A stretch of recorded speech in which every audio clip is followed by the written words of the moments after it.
The Select Committee to investigate the January 6th attack on the United States Capitol will be in order. Without objection, the Chair is authorized to declare the committee in recess at any point. Pursuant to House Deposition Authority Regulation 10, the Chair announces the committee's approval to release the deposition material presented during today's hearing.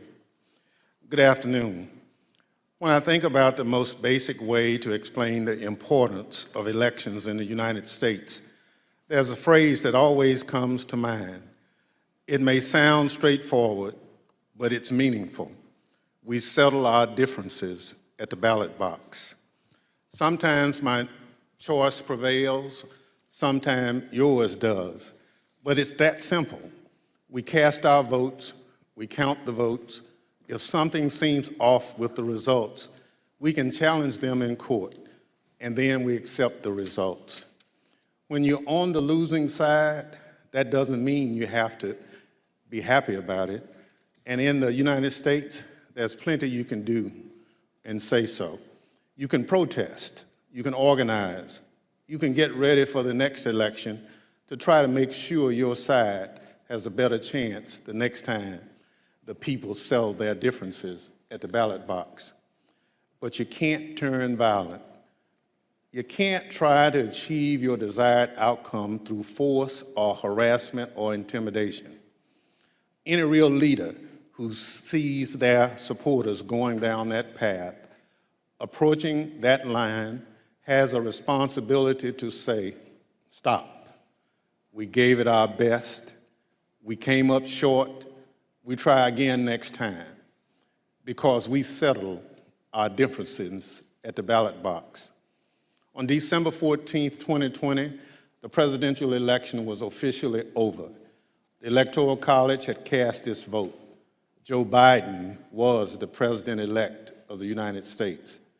By that point, many of Donald Trump's supporters were already convinced that the election had been stolen, because that's what Donald Trump had been telling them. So what Donald Trump was required to do in that moment, what would have been required of any American leader, was to say, we did our best and we came up short. He went the opposite way. He seized on the anger he had already stoked among his most loyal supporters, and as they approached the line, he didn't wave them off, he urged them on. Today, the committee will explain how, as a part of his last-ditch effort to overturn the election and block the transfer of power, Donald Trump summoned a mob to Washington, D.C., and ultimately spurred that mob to wage a violent attack on our democracy. Our colleagues, Ms. Murphy of Florida and Mr. Raskin of Maryland, will lay out this story. First, I'm pleased to recognize our distinguished Vice Chair, Ms. Cheney of Wyoming, for any opening comments she'd care to offer. Thank you very much, Mr. Chairman. Our committee did not conduct a hearing last week, but we did conduct an on-the-record interview of President Trump's former White House counsel, Pat Cipollone. If you have watched these hearings, you've heard us call for Mr. Cipollone to come forward to testify. He did, and Mr. Cipollone's testimony met our expectations. We will save for our next hearing President Trump's behavior during the violence of January 6th. Today's hearing will take us from December 14th, 2020, when the Electoral College met and certified the results of the 2020 presidential election, up through the morning of January 6th. You will see certain segments of Pat Cipollone's testimony today. We will also see today how President Trump summoned a mob to Washington and how the president's stolen election lies provoked that mob to attack the Capitol. And we will hear from a man who was induced by President Trump's lies to come to Washington and join the mob, and how that decision has changed his life. Today's hearing is our 7th. We have covered significant ground over the past several weeks, and we have also seen a change in how witnesses and lawyers in the Trump orbit approach this committee. Initially, their strategy in some cases appeared to be to deny and delay. Today, there appears to be a general recognition that the committee has established key facts, including that virtually everyone close to President Trump, his Justice Department officials, his White House advisors, his White House counsel, his campaign, all told him the 2020 election was not stolen. This appears to have changed the strategy for defending Donald Trump. Now the argument seems to be that President Trump was manipulated by others outside the administration, that he was persuaded to ignore his closest advisors, and that he was incapable of telling right from wrong. This new strategy is to try to blame only John Eastman or Sidney Powell or Congressman Scott Perry or others, and not President Trump. In this version, the president was, quote, poorly served by these outside advisors. The strategy is to blame people his advisors called, quote, the crazies for what Donald Trump did. This, of course, is nonsense. President Trump is a 76-year-old man. He is not an impressionable child. Just like everyone else in our country, he is responsible for his own actions and his own choices. As our investigation has shown, Donald Trump had access to more detailed and specific information showing that the election was not actually stolen than almost any other American, and he was told this over and over again. No rational or sane man in his position could disregard that information and reach the opposite conclusion. And Donald Trump cannot escape responsibility by being willfully blind. Nor can any argument of any kind excuse President Trump's behavior during the violent attack on January 6th.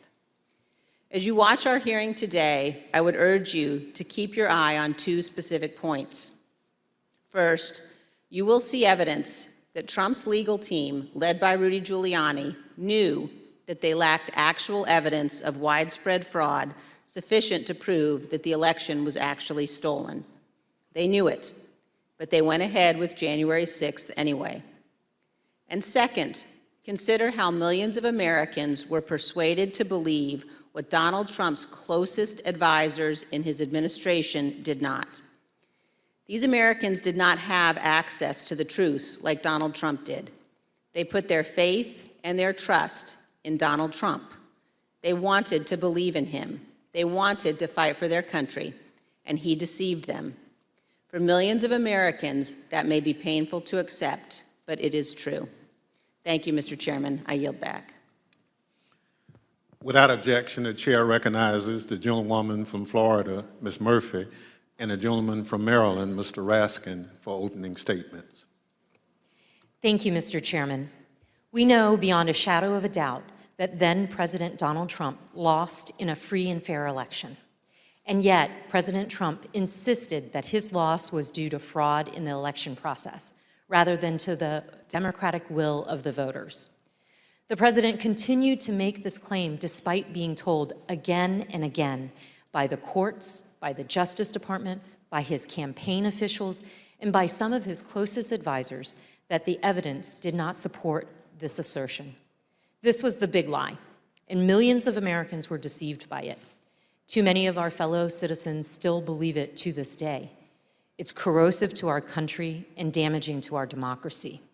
As our committee has shown in prior hearings, following the election, President Trump relentlessly pursued multiple interlocking lines of effort, all with a single goal: to remain in power despite having lost. The lines of effort were aimed at his loyal Vice President, Mike Pence, at state election and elected officials, and at the U.S. Department of Justice. The president pressured the vice president to obstruct the process to certify the election result. He demanded that state officials find him enough votes to overturn the election outcome in that state, and he pressed the Department of Justice to find widespread evidence of fraud. When justice officials told the president that such evidence did not exist, the president urged them to simply declare that the election was corrupt. On December 14th, the Electoral College met to officially confirm that Joe Biden would be the next president. The evidence shows that once this occurred, President Trump and those who were willing to aid and abet him turned their attention to the joint session of Congress scheduled for January 6th, at which the Vice President would preside. In their warped view, this ceremonial event was the next, and perhaps the last, inflection point that could be used to reverse the outcome of the election before Mr. Biden's inauguration. As President Trump put it, the Vice President and enough members of Congress simply needed to summon the courage to act. To help them find that courage, the President called for backup. Early in the morning of December 19th, the President sent out a tweet urging his followers to travel to Washington, D.C. for January 6th. "Be there, we'll be wild," the President wrote. As my colleague, Mr. Raskin, will describe in detail, this tweet served as a call to action, and in some cases, as a call to arms for many of President Trump's most loyal supporters. It's clear the President intended the assembled crowd on the January 6th to serve his goal. And as you have already seen, and as you will see again today, some of those who were coming had specific plans. The President's goal was to stay in power for a second term despite losing the election. The assembled crowd was one of the tools to achieve that goal. And in today's hearing, we will focus on events that took place in the final weeks leading up to January 6th, starting in mid-December. And we'll add color and context to evidence you've already heard about, and we'll also provide additional new evidence.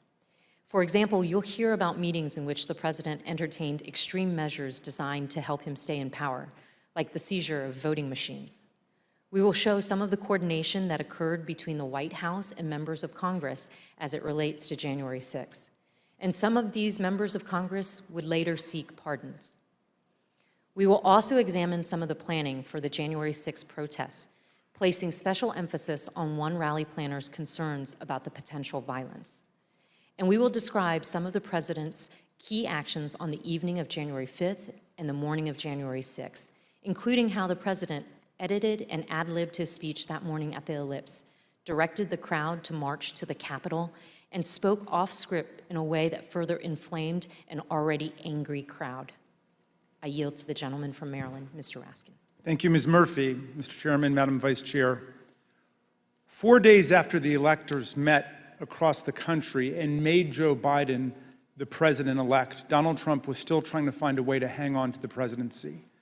On Friday, December 18th, his team of outside advisors paid him a surprise visit in the White House that would quickly become the stuff of legend. The meeting has been called unhinged, not normal, and the craziest meeting of the Trump presidency. The outside lawyers who'd been involved in dozens of failed lawsuits had lots of theories supporting the big lie, but no evidence to support it. As we will see, however, they brought to the White House a draft executive order that they had prepared for President Trump to further his ends.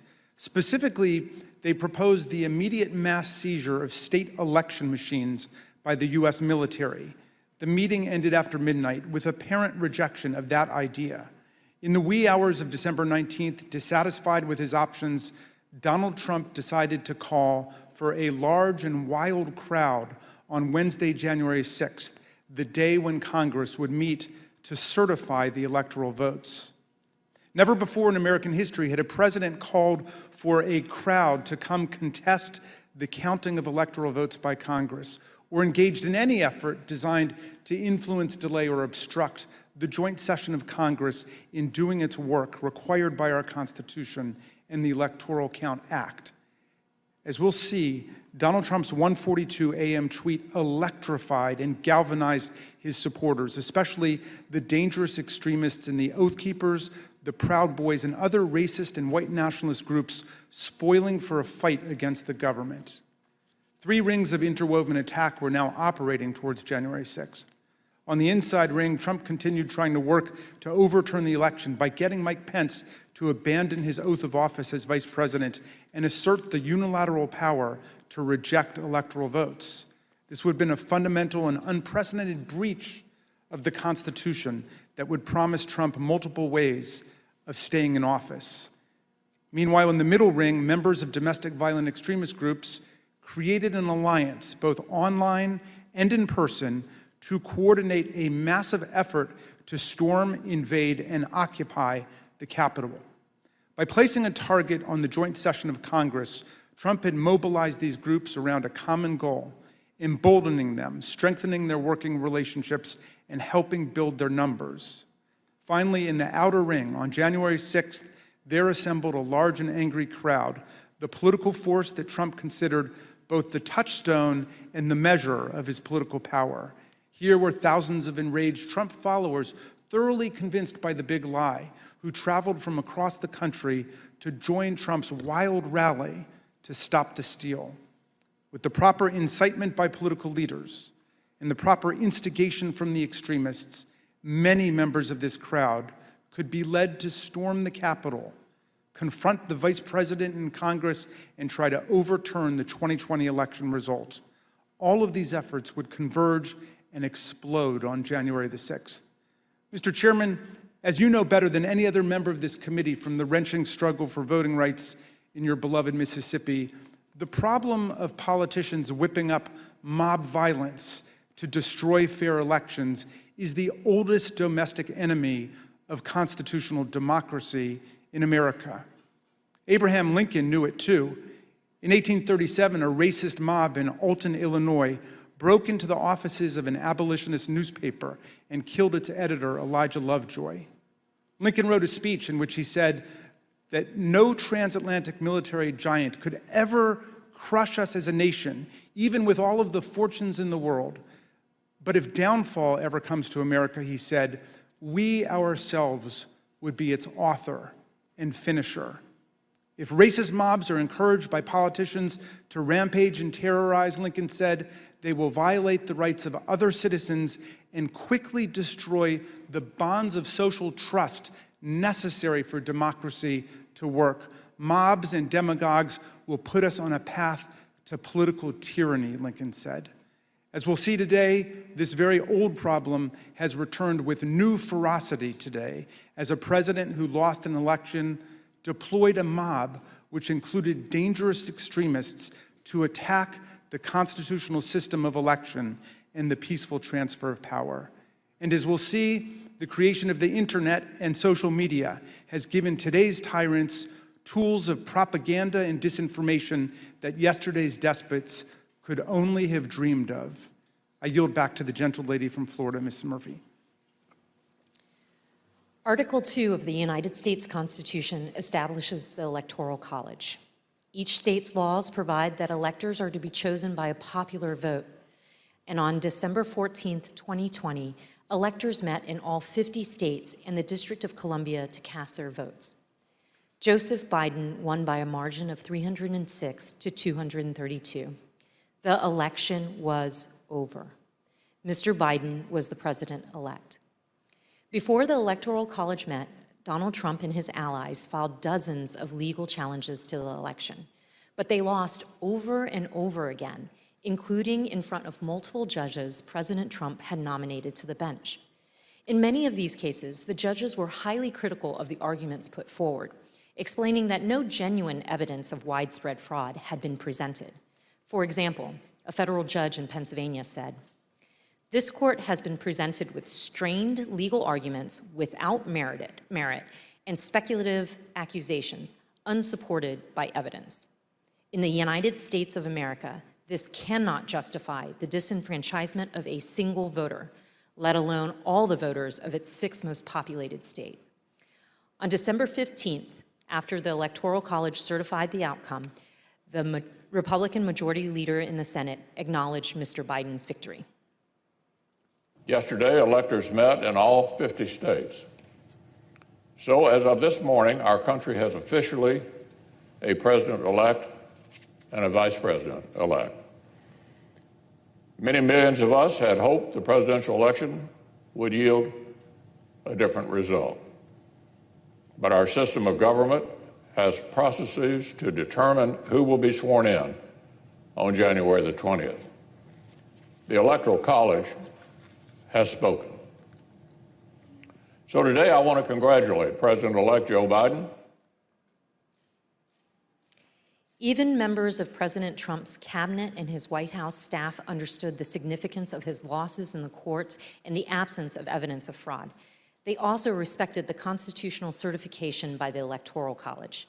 Many of them told President Trump that it was time to concede the election to Mr. Biden.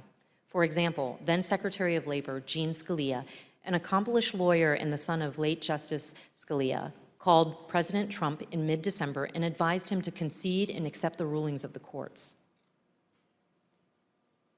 And so I had to put a call into the president. I might have called on the 13th. We spoke, I believe, on the 14th, in which I conveyed to him that I thought that it was time for him to acknowledge that President Biden had prevailed in the election. But I communicated to the president that when that legal process is exhausted and when the electors have voted, that's the point at which that outcome needs to be expected. I told him that I did believe, yes, that once those legal processes were run, if fraud had not been established, that had affected the outcome of the election, then unfortunately, I believe that what had to be done was concede the outcome. As you've seen in prior hearings, President Trump's Justice Department, his White House staff, and his campaign officials were repeatedly telling him that there was no evidence of fraud sufficient to change the outcome of the election. And last week, we conducted an 8-hour interview with President Trump's White House counsel, Pat Cipollone. You'll see a number of excerpts of that interview today and even more in our next hearing. Mr. Cipollone told us that he agreed with the testimony that there was no evidence of fraud sufficient to overturn the election. I want to start by asking if you agree, Mr. Cipollone, with the conclusions of Matt Morgan and Bill Barr, of all of the individuals who evaluated those claims, that there is no evidence of election fraud sufficient to undermine the outcome in any particular state. Yes, I agree with that. And Mr. Cipollone also specifically testified that he believed that Donald Trump should have conceded the election.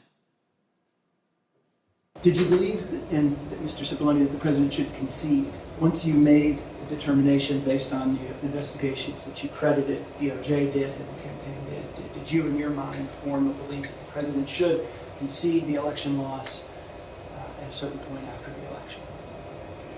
Well, again, I was the White House counsel. Some of those decisions are political. So to the extent that, but if your question is, did I believe he should concede the election at a point in time? Yes, I did. I believe Leader McConnell went onto the floor of the Senate, I believe in mid-December, and basically said, the process is done. That would be in line with my thinking on these things. As Attorney General Bill Barr testified, December 14th should have been the end of the matter. December 14th was the day that the states certified their votes and sent them to Congress. And in my view, that was the end of the matter. I didn't see, I thought that this would lead inexorably to a new administration. Mr. Cipollone also testified that the president's chief of staff, Mark Meadows, said he shared this view. As early as that November 23rd meeting, we understand that there was discussion about the president possibly conceding the election. And specifically, we understand that Mark Meadows assured both you and Attorney General Barr that the president would eventually agree to a graceful exit. Do you remember Mr. Meadows making any such representation? Are you saying as part of that meeting or separately? Again, without getting into that meeting, I would say that is a statement and a sentiment that I heard from Mark Meadows. I see. And again, do you know if it was on November 23rd or some point? Again, it was probably, around that time, Yeah. and it was probably subsequent to that time. It wasn't a one-time statement. Mr. Meadows has refused to testify, and the committee is in litigation with him. But many other White House officials shared the view that once the litigation ended and the Electoral College met, the election was over. And here's President Trump's former press secretary. I wanted to clarify, Ms. McEnany, so back to my previous question, it was your view then, or was it your view that the efforts to overturn the election should have stopped once the litigation was complete? In my view, upon the conclusion of litigation was when I began to plan for life after the administration. And this is what Ivanka Trump told us. December 14th was the day on which the Electoral College met, when these electors around the country met and cast the electoral votes consistent with the popular vote in each state. And it was obviously a public proceeding or a series of proceedings that President Biden had obtained the requisite number of electors. Was that an important day for you? Did that affect sort of your planning or your realization as to whether or not there was going to be an end of this administration? I think so. I think it was my sentiment probably prior as well. Judd Deere was a White House deputy press secretary. This was his testimony about what he told President Trump. I told him that my personal viewpoint was that the Electoral College had met, which is the system that our country is set under to elect a president and vice president. And I believed at that point that the means for him to pursue litigation was probably closed. And you recall what his response, if any, was? He disagreed.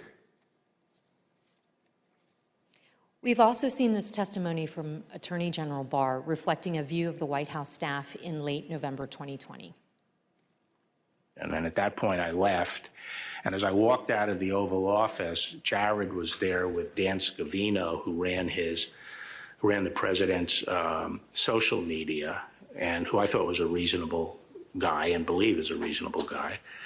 And I said, how long is he going to carry on with this stolen election stuff? Where's this going to go?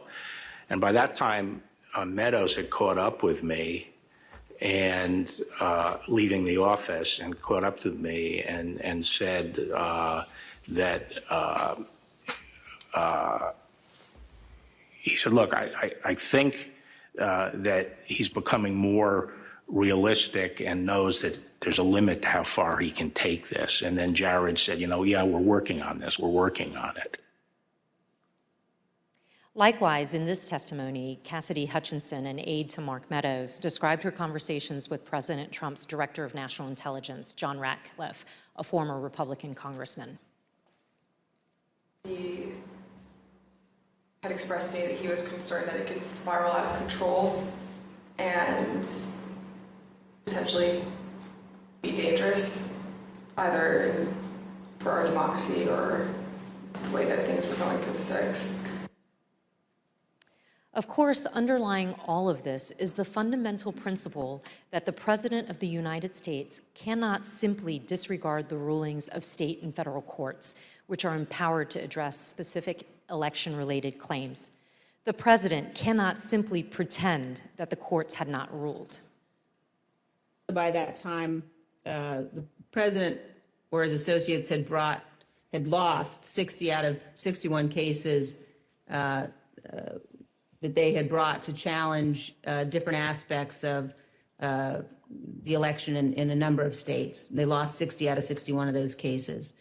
So by the time we get to January 3rd, that's been clear. I assume, Pat, that you would agree the President is obligated to abide by the rulings of the courts. Of course. And I assume you also would... Everybody is obligated to abide by rules, of course. And I assume you also would agree the President has a particular obligation to take care that the laws be faithfully executed. That is one of the president's obligations, correct. Yet President Trump disregarded these court rulings and the counsel from his closest advisors and continued his efforts to cling to power. In our prior hearings, you have heard considerable testimony about President Trump's attempts to corruptly pressure Vice President Pence to refuse to count electoral votes, to corrupt the Department of Justice, to pressure state officials and state legislatures, and to create and submit a series of fake electoral slates. Now, we will show you what other actions President Trump was taking between December 14th, 2020 and January 6th. I yield to the gentleman from Maryland, Mr. Raskin. Thank you, Ms. Murphy. Throughout our hearings, you've heard how President Trump made baseless claims that voting machines were being manipulated by foreign powers in the 2020 election. You've also heard Trump's Attorney General, Bill Barr, describe such claims as complete nonsense, which he told the president. Let's review that testimony. I saw absolutely zero basis for the allegations, but they were made in such a sensational way that they obviously were influencing a lot of people, members of the public, that there was this systemic corruption in the system and that their votes didn't count and that these machines controlled by somebody else were actually determining it, which was complete nonsense. And it was being laid out there. And I told them that it was crazy stuff and they were wasting their time on that. And it was doing a grave disservice to the country. We've learned that President Trump's White House counsel agreed with the Department of Justice about this. Attorney General Barr made a public announcement on December 1st, less than a month after the election, that he had seen no suspended fraud sufficient. But fair to say that by December 1st, you had reached the same conclusion? It's fair to say that I agree with Attorney General Barr's conclusion on December 1st. Yes, I did, and I supported that conclusion. However, the strong rejection of the Attorney General and the White House counsel of these claims did not stop the president from trying to press them in public. But that's not all he did. Indeed, as you'll see in this clip, the president asked Attorney General Bill Barr to have the Department of Justice seize voting machines in the states. My recollection is the president said something like, well, we could get to the bottom, some people say we could get to the bottom of this if the department seized the machines. It was a typical way of raising a point. And I said, absolutely not. There's no probable cause, and we're not going to seize any machines. And that was that. Yeah. But this wasn't the end of the matter. On the evening of December 18th, 2020, Sidney Powell, General Michael Flynn, and others entered the White House for an unplanned meeting with the president, the meeting that would last multiple hours and become hot-blooded and contentious. The executive order behind me on the screen was drafted on December the 16th, just 2 days after the Electoral College vote, by several of the president's outside advisors over a luncheon at the Trump International Hotel. As you can see here, this proposed order directs the Secretary of Defense to seize voting machines, quote, effective immediately, but it goes even further than that. Under the order, President Trump would appoint a special counsel with the power to seize machines and then charge people with crimes with all resources necessary to carry out her duties. The specific plan was to name Sidney Powell as special counsel, the Trump lawyer who had spent the post-election period making outlandish claims about Venezuelan and Chinese interference in the election, among others. Here's what White House counsel Pat Cipollone had to say about Sidney Powell's qualifications to take on such expansive authority. I don't think Sidney Powell would say that I thought it was a good idea to appoint her special counsel. I was vehemently opposed. I didn't think she should be appointed to anything. Sidney Powell told the president that these steps were justified because of her evidence of foreign interference in the 2020 election. However, as we've seen, Trump's allies had no such evidence and, of course, no legal authority for the federal government to seize state voting machines. Here's Mr. Cipollone again denouncing Sidney Powell's terrible idea. There was a real question in my mind and a real concern, particularly after the Attorney General had reached a conclusion that there wasn't sufficient election fraud to change the outcome of the election. When other people kept suggesting that there was, the answer is, what is it? And at some point, you have to put up or shut up. That was my view. Why was this, on a broader scale, a bad idea for the country? To have the federal government seize voting machines, it's a terrible idea for the country. That's not how we do things in the United States. There's no legal authority to do that. And there is a way to contest elections, that happens all the time. But the idea that the federal government could come in and seize election machines, I don't understand why we even have to tell you why that's a bad idea for the country. It's a terrible idea. For all of its absurdity, the December 18th meeting was critically important because President Trump got to watch up close for several hours as his White House counsel and other White House lawyers destroyed the baseless factual claims and ridiculous legal arguments being offered by Sidney Powell, Mike Flynn, and others. President Trump now knew all these claims were nonsense, not just from his able White House lawyers, but also from his own Department of Justice officials and indeed his own campaign officials. As White House counsel Pat Cipollone told us, with respect to the whole election fraud issue, that to me is sort of, if you're going to make those kind of claims, and people were open to them early on because people were making all sorts of claims, and the real question is, show the evidence, okay? It wasn't just the Justice Department, the Trump campaign, and the Trump White House lawyers who knew it. Even Rudy Giuliani's own legal team admitted that they did not have any real evidence of fraud sufficient to change the election result. Here's an email from Rudy Giuliani's lead investigator, Bernie Kerik, on December 28, 2020, to Chief of Staff Mark Meadows. Mr. Kerik did not mince any words.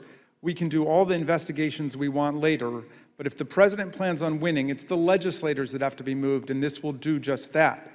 Mr. Kerik wanted the president to win. What he didn't say in this email was what he would later tell the Select Committee in a letter that his lawyer wrote to us in November. The letter said, quote, "It was impossible for Mr. Kerik and his team to determine conclusively whether there was widespread fraud or whether that widespread fraud would have altered the outcome of the election." In other words, even Rudy Giuliani's own legal team knew before January 6th that they hadn't collected enough actual evidence to support any of their stolen election claims. Here's what Trump campaign senior advisor Jason Miller told the committee about some of the so-called evidence of fraud that the campaign had seen from the Giuliani team. So do you know what the examples of fraud, numbers, names, and supporting evidence was that you sent to Mo Brooks's office? And when I say you, I mean you or the campaign. There are some very, very general documents as far as say, for example, here are the handful of dead people in several different states. Here are explanations on a couple of the legal challenges as far as saying that the rules were changed in an unconstitutional manner. But it was, to say that it was thin is probably an understatement. Here's how President Trump's deputy campaign manager described the evidence of fraud that the campaign had seen. You never came to learn or understand that Mayor Giuliani had produced evidence of election fraud. Is that fair? That's fair. And here's testimony that we received from the Speaker of the Arizona House of Representatives, Rusty Bowers, about an exchange that he had with Rudy Giuliani after the election. At some point, did one of them make a comment that they didn't have evidence, but they had a lot of theories? That was Mr. Giuliani. Chief of Staff Mark Meadows told people that he thought Trump should concede around the time the Electoral College certified the result. But nonetheless, he later worked to try to facilitate President Trump's wishes. Here's what Cassidy Hutchinson told us. During this period, I perceived his goal with all of this to keep Trump in office. He had very seriously and deeply considered the allegations of voter fraud. But when he began acknowledging that maybe there wasn't enough voter fraud to overturn the election, I witnessed him start to explore potential constitutional loopholes more extensively, which I then connected with John Eastman's theories. The startling conclusion is this: even an agreed upon complete lack of evidence could not stop President Trump, Mark Meadows, and their allies from trying to overturn the results of a free and fair election. So let's return to that meeting at the White House on the evening of December 18. That night, a group showed up at the White House, including Sidney Powell, retired Lieutenant General Michael Flynn, and former Overstock.com CEO Patrick Byrne. After gaining access to the building from a junior White House staffer, the group made their way to the Oval Office. They were able to speak with the president by himself for some time until White House officials learned of the meeting. What ensued was a heated and profane clash between this group and President Trump's White House advisors, who traded personal insults, accusations of disloyalty to the president, and even challenges to physically fight. The meeting would last over 6 hours, beginning here in the Oval Office, moving around the West Wing, and many hours later, ending up in the president's private residence. The Select Committee has spoken with 6 of the participants, as well as staffers who could hear the screaming from outside the Oval Office. What took place next is best told in their own words, as you will see from this video. Did you believe that it was going to work, that you were going to be able to get to see the president without an appointment? I had no idea. In fact, you did get to see the president without an appointment. We did.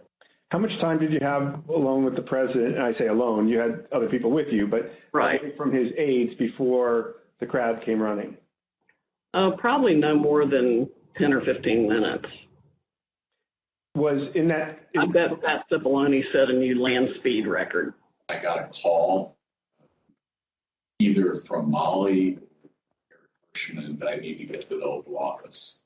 So that was the first point that I had recognized, okay, there was nobody in there from the White House. Mark's gone. What's going on right now? I opened the door and I walked in. I saw General Flynn. I saw Sidney Powell sitting there. I was not happy to see the people in the Oval Office. Explain why. Well, again, I don't think they were providing. Well, first of all, the Overstock person, I've never knew who this guy was. Actually, the first thing I did, I walked in, I looked at him, and I said, "Who are you?" And he told me. I don't think any of these people were providing the president with good advice, and so I didn't understand how they had gotten in. In the short period of time that you had with the president, did he seem receptive to the presentation that you were making?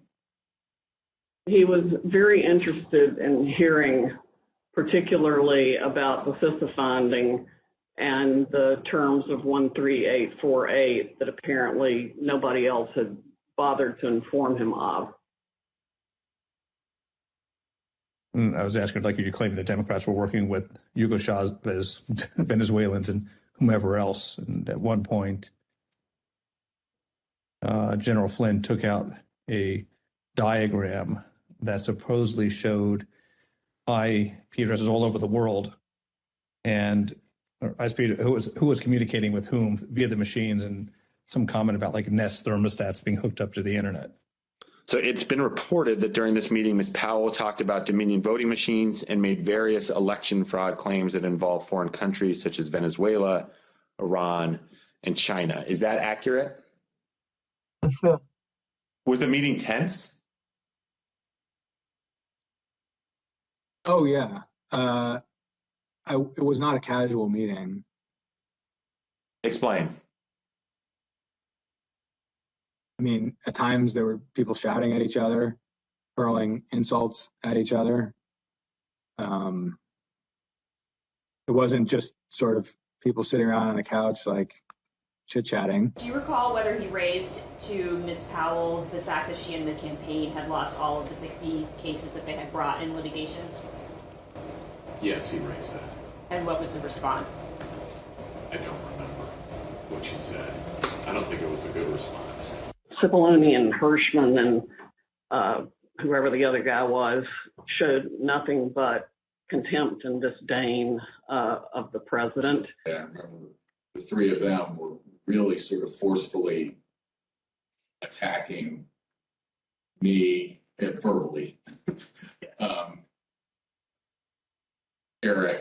Derek, and we were pushing back, and we were asking one simple question as a general matter. Where is the evidence? So, what response did you get when you asked Ms. Powell and her colleagues, where's the a variety of responses based on my current recollection, including, can't believe you would say something like, things like this, like, what do you mean, where's the evidence? You should know, and things like that, or, a disregard, I would say, a general disregard for the importance of actually backing up what you say with facts. And, then there was discussion of, well, we don't have it now, but we will have it or whatever. I mean, if it had been me sitting in his chair, I would have fired all of them that night and had them escorted out of the building. But Derek and I both challenged what she was saying. And she says, well, the judges are corrupt. And I was like, everyone? Every single case that you've done in the country you guys lost, every one of them is corrupt, even the ones we appointed? And I'm being nice. I was much more harsh to her. So one of the other things that's been reported that was said during this meeting was that President Trump told White House lawyers, Mr. Hirschman and Mr. Cipollone, that they weren't offering him any solutions, but Ms. Powell and others were. So why not try what Ms. Powell and others were proposing? Do you remember anything along those lines being said by President Trump? I do. That sounds right. I think that it got to the point where the screaming was completely out there. I mean, you got people walk in, it was late at night, it had been a long day, and what they were proposing, I thought was nuts. I'm gonna categorically describe it as, you guys are not tough enough. Or maybe I put it another way, you're a bunch of pussies. Excuse the expression, but I'm almost certain the word was used. Flynn screamed at me that I was a quitter and everything, kept on standing up and turning around and screaming at me. And then at a certain point I had it with him. So I yelled back. I had to come over, or sit your effing ass back down. The president and the White House team went upstairs to the residence, but to the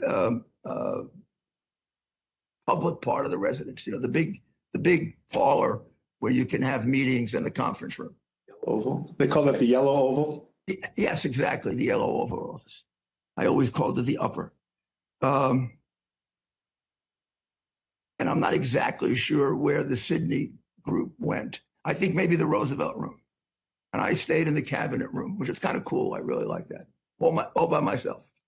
At the end of the day, we landed where we started the meeting, at least from a structural standpoint, which was Sidney Powell was fighting, Mike Flynn was fighting. They were looking for avenues that would result in President Trump remaining President Trump for a second term. The meeting finally ended after midnight. Here are text messages sent by Cassidy Hutchinson during and after the meeting. As you can see, Ms. Hutchinson reported that the meeting in the West Wing was unhinged. The meeting finally broke up after midnight during the early morning of December 19. Cassidy Hutchinson captured the moment of Mark Meadows escorting Rudy Giuliani off the White House grounds to, quote, make sure he didn't wander back into the mansion. Certain accounts of this meeting indicate that President Trump actually granted Ms. Powell's security clearance and appointed her to a somewhat ill-defined position of special counsel. he asked Pat Cipollone if he had the authority to name me special counsel, and he said yes. And then he asked him if he had the authority to give me whatever security clearance I needed, and Pat Cipollone said yes. And then the president said, okay, I'm naming her that, and I'm giving her security clearance. And then shortly before we left, and it totally blew up, was when Cipollone and/or Hirschman and whoever the other young man was said, you can name her whatever you want to name her, and no one's going to pay any attention to it. How did he respond? How did the president respond to that? Something like, you see what I deal with this all the time. Over the ensuing days, no further steps were taken to appoint Sidney Powell, but there is some ambiguity about what the president actually said and did during the meeting. Here is how Pat Cipollone described it. I don't know what her understanding of whether she had been appointed, what she had been appointed to. Okay. In my view, she hadn't been appointed to anything and ultimately wasn't appointed to anything because there had to be other steps taken. So that was my view when I left the meeting, but she may have a different view and others may have a different view and the president may have a different view. Were any steps taken, including the president himself, telling her she'd been appointed? Again, I'm not going to get into what the president said in the meeting. My recollection is you're not appointed till steps are taken to get the paperwork done. And when I left the meeting, okay, I guess what I'm trying to say is I'm not going to get into what the president said or said he wanted. Mr. Cipollone, when the matter continued to flare up over the next several days, was it your understanding that Sidney Powell was still seeking an appointment, or that she was asserting that she had been appointed by the president at the December 18 meeting? Now that you mentioned it, probably both. In terms of I think she may have been of the view that she had been appointed and was seeking to, get that done, and that she should be appointed. As you listen to these clips, remember that Ms. Powell, the person who President Trump tried to make special counsel, was ultimately sanctioned by a federal court and sued by Dominion Voting Systems for defamation. In her own defense to that lawsuit, Sidney Powell argued that, quote, no reasonable person would conclude that the statements were truly statements of fact. Not long after Sidney Powell, General Flynn, and Rudy Giuliani left the White House in the early hours of the morning, President Trump turned away from both his outside advisors' most outlandish and unworkable schemes and his White House counsel's advice to swallow hard and accept the reality of his loss. Instead, Donald Trump issued a tweet that would galvanize his followers, unleash a political firestorm, and change the course of our history as a country. Trump's purpose was to mobilize a crowd. And how do you mobilize a crowd in 2020? With millions of followers on Twitter, President Trump knew exactly how to do it. At 1:42 a.m. on December 19, 2020, shortly after the last participants left the unhinged meeting, Trump sent out the tweet with his explosive invitation. Trump repeated his big lie and claimed it was, quote, statistically impossible to have lost the 2020 election before calling for a big protest in D.C. on January 6th. Be there, will be wild. Trump supporters responded immediately. Women for America First, a pro-Trump organizing group, had previously applied for a rally permit for January 22nd and 23rd in Washington, D.C., several days after Joe Biden was to be inaugurated. But in the hours after the tweet, they moved their permit to January 6th, 2 weeks before. This rescheduling created the rally where Trump would eventually speak. The next day, Ali Alexander, leader of the Stop the Steal organization and a key mobilizer of Trump supporters, registered wildprotest.com, named after Trump's tweet, WildProtest.com provided comprehensive information about numerous newly organized protest events in Washington. It included event times, places, speakers, and details on transportation to Washington, D.C. Meanwhile, other key Trump supporters, including far-right media personalities, began promoting the wild protest on January 6th. It's Saturday, December 19th. The year is 2020. And one of the most historic events in American history has just taken place. President Trump, in the early morning hours today, tweeted that he wants the American people to march on Washington, D.C. on January 6, 2021. And now Donald Trump is calling on his supporters to descend on Washington, D.C., January 6th.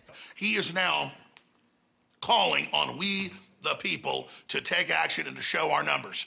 We're going to only be saved by millions of Americans moving to Washington, occupying the entire area, if necessary, storming right into the Capitol. You know, we know the rules of engagement. If you have enough people, you can push down any kind of a fence or a wall. This could be Trump's last stand. And it's a time when he has specifically called on his supporters to arrive in D.C. That's something that may actually be the big push Trump supporters need to say, this is it. It's now or never. You better understand something, son. You better understand something. Red wave, bitch. Red wave. This is going to be a red wedding going down January 6th. On that day, Trump says, show up for a protest. It's going to be wild. And based on what we've already seen from the previous events, I think Trump is absolutely correct. Motherfucker, you better look outside. You better look out January 6th. Kick that fucking door open. Look down the street. There's going to be 1 million plus geeked up armed Americans. The time for games is over. The time for action is now. Where were you when history called? Where were you when you and your children's destiny and future was on the line? In that clip, you heard one of Trump's supporters predict a red wedding, which is a pop culture reference to mass slaughter. But the point is that Trump's call to Washington reverberated powerfully and pervasively online. The committee has interviewed a former Twitter employee who explained the effect that Trump had on the Twitter platform. This employee was on the team responsible for platform and content moderation policies on Twitter throughout 2020 and 2021. The employee testified that Twitter considered adopting a stricter content moderation policy after President Trump told the Proud Boys to stand back and stand by from the lectern at the September 29th presidential debate. But Twitter chose not to act. Here's the former employee, whose voice has been obscured to protect their identity, discussing Trump's stand back and stand by comment and the effect it had. My concern was that the former president, for seemingly the first time, was speaking directly to extremist organizations and giving them directives. We had not seen that sort of direct communication before. And that concerned me. So just to clarify further, you were worried, and others at Twitter were worried, that the president might use your platform to speak directly to folks who might be incited to violence? Yes. I believe that Twitter relished in the knowledge that they were also the favorite and most used service of the former president, and enjoyed having that sort of power within the social media ecosystem. If President Trump were anyone else, would it have taken until January 8th, 2021 for him to be suspended? Absolutely not. If the former President Donald Trump were any other user on Twitter, he would have been permanently suspended a very long time ago. Despite these grave concerns, Trump remained on the platform completely unchecked. Then came the December 19 tweet and everything it inspired. Indeed. It felt as if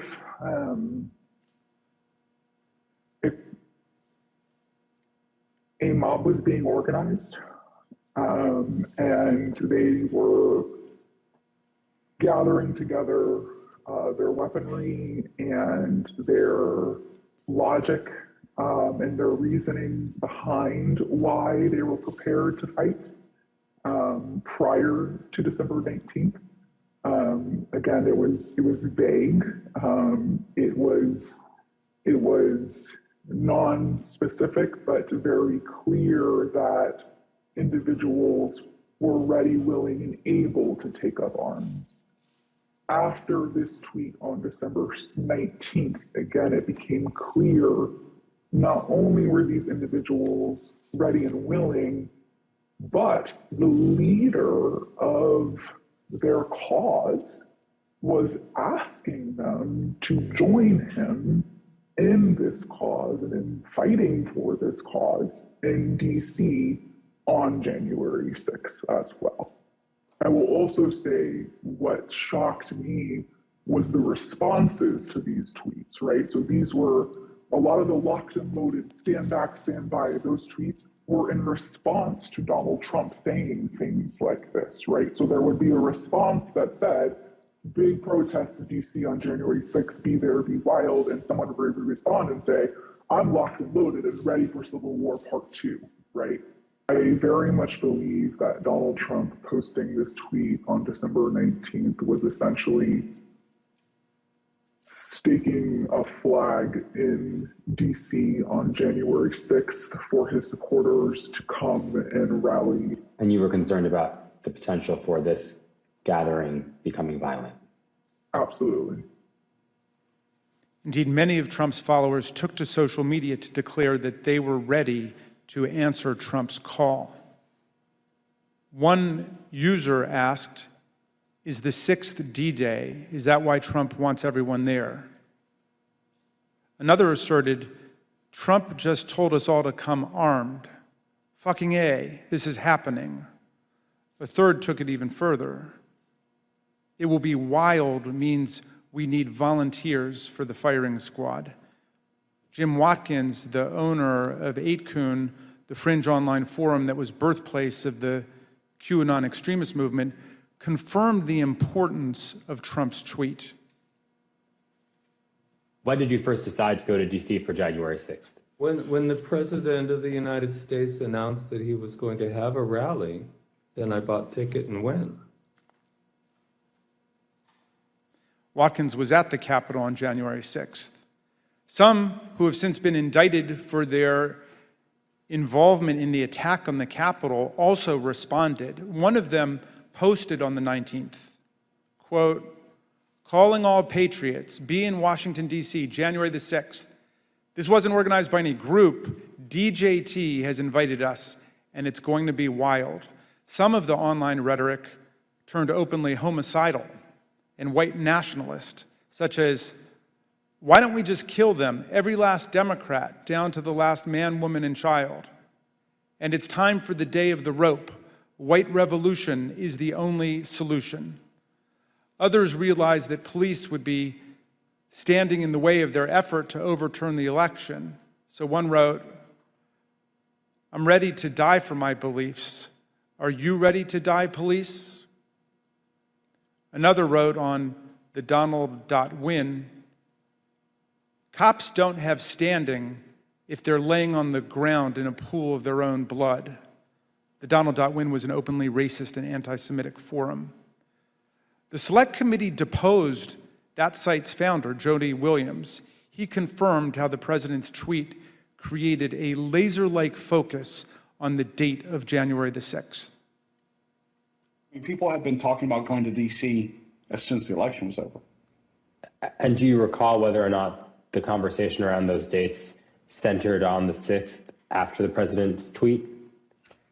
Oh, sure. Yeah. I mean, after it was announced that, you know, he was going to be there on the 6th to talk, yes. Then anything else was kind of shut out, and it was just going to be on the 6th. Okay. And that was pretty clearly reflected in the content on the site? Yeah, sure. On that site, many shared plans and violent threats. "Bring handcuffs and wait near the tunnels," wrote one user. A commenter replied, suggesting zip ties instead. One post encouraged others to come with body armor, knuckles, shields, bats, pepper spray, whatever it takes. All of those were used on the 6th. The post concluded, "Join your local Proud Boys chapter as well." The Donald.win featured discussions of the tunnels beneath the Capitol complex, suggestions for targeting members of Congress, and encouragement to attend this once-in-a-lifetime event. While Trump supporters grew more aggressive online, he continued to rile up his base on Twitter.